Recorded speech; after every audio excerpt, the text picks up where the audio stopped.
Welcome to another episode of Inspire and Inquire.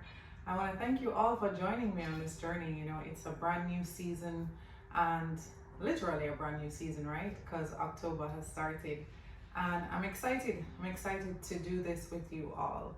I have been reading the recent comments and insights and experiences, and I thank you so much for actually participating, and it means the world to me. Very humbling to see some of the comments, and I hope you continue to do so because it definitely encourages me to keep going. We all need that encouragement, right?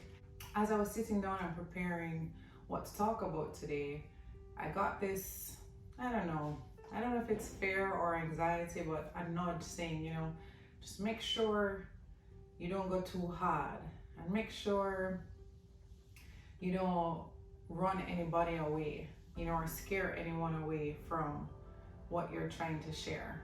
And I don't know how justifiable that reasoning is, but I do know that there is this common belief or sense that sometimes a lot of us as Christians can be so judgmental at times because we're feeling like we're doing the right things so many times that we sometimes lose sight of the mission and the picture in general. I'll give you a quick story. I was in Utah the other day, and I don't know if you know, but Utah is like the home of Mormons. And I don't know much about the Mormon religion, but I did take the opportunity to check out the museum and see what I could find out about this religion. And in a nutshell, there's a gentleman named Jacob who got a revelation from God, and there are some gold plates that he transcribed or he shared with the people of how to live in that day and age, and there's from the Mormon religion. Now I went and looked at their philosophies, and anything about God intrigues me, right? So I went digging. I even got the Book of Mormon to read just to see what it's saying, and I found it interesting that they even had this little ring for kids that kids are to wear. It's like a silicone kind of kitty looking ring, and it says CRT, which means choose, CTR, which means choose the right. So very good philosophies, right? But what was interesting is that on my way back to the airport, the Uber driver and I started up a conversation, and I was asking him, what he thinks about Mormons, or is he a Mormon? Has he been in Utah? He grew up in Utah, is not a Mormon, and he had very strong opinions about them. In his experience, he shared that, the Mormons are great people, but he's not a Mormon because he just finds them to be so judgmental. And he had an example of a friend in the family was gay, and they shunned the family and the gay child, and those people weren't able to participate in the services anymore, and he just thought they were a little too judgmental for his purposes. They were so good and so perfect that they ended up excluding a lot of people. And immediately, I don't know why, but immediately I thought about Christianity, because I've had so many conversations with people about Christianity and why they're not Christian and why they can't go to church. And a lot of it has to do with they don't feel like they belong there, because one, they're not perfect, they're not doing all the right things, and they feel like the people in that environment are judging them. And it really upsets me when that happens, because when you read the Bible, Jesus was the one who was spending time with people who were not following the rules or doing good. His teachings were all about being imperfect. It's just so interesting how that happens. There's a verse in Mark 2:17 that talks about the sick being the ones that need the doctor, right? Not the healthy men, not the healthy women, the ones who are sick.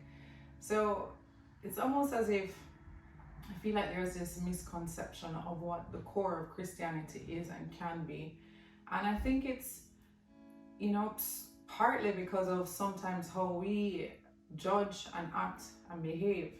It also reminds me of another part in the Bible where the Pharisees were condemning Jesus for performing the miracle or healing the man on the Sabbath. And I just love this verse so much. It's in Mark as well, Mark 2:27, when he says, listen, the Sabbath was created for man, not man for the Sabbath. So powerful. I think that explains a lot of it. You know, the Sabbath was supposed to provide peace for people. And instead, because of how we executed it, it became a burden. And I see this play out a lot in Christianity, you know, with marriage and sexuality and even tithing, where there are rules and laws in place to help us, but are being used against us. And somehow this perfection and this ideal way of living is in turn excluding and making it difficult for people to find God. So I want to say all of that to say that this is a judgment-free zone. You know, being just is not the same as judging, right? Who am I to judge you, and who are you to judge me? Only God can do that. So this space will definitely not be about judging who you are and where you are.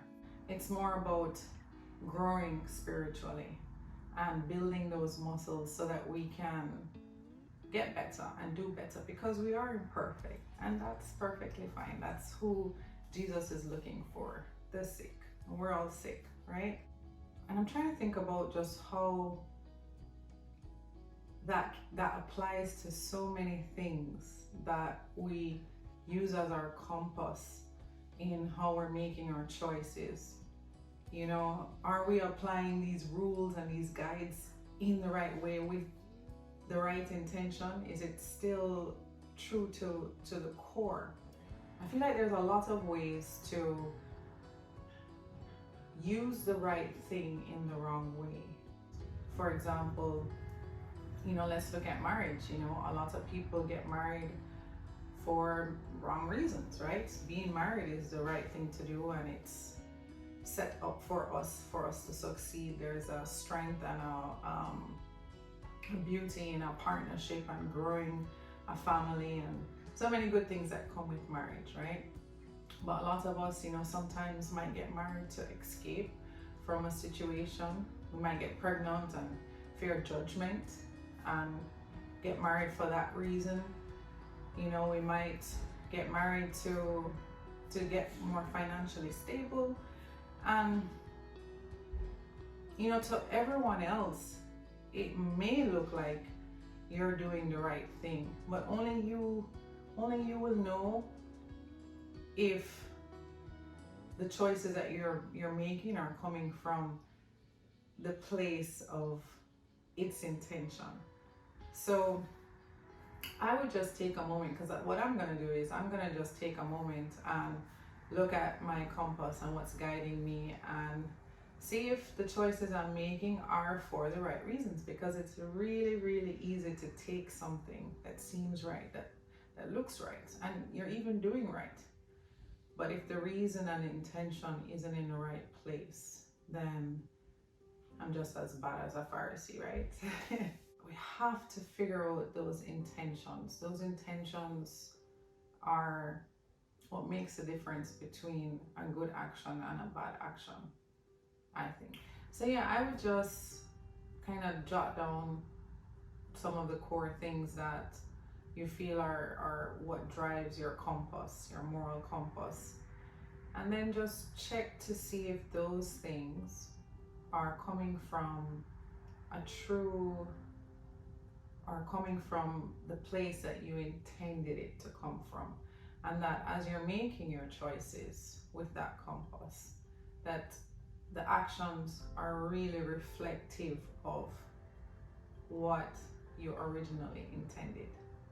Because it's so easy to forget the purpose behind our compass, and that's how we end up judging others, and that's how we end up isolating others, and that's how we end up losing our humility and losing our self and getting caught up. That's how we lose it. I feel like it's just very important to come back to that compass and check it and see if the actions and the choices you're making are really aligned with those intentions.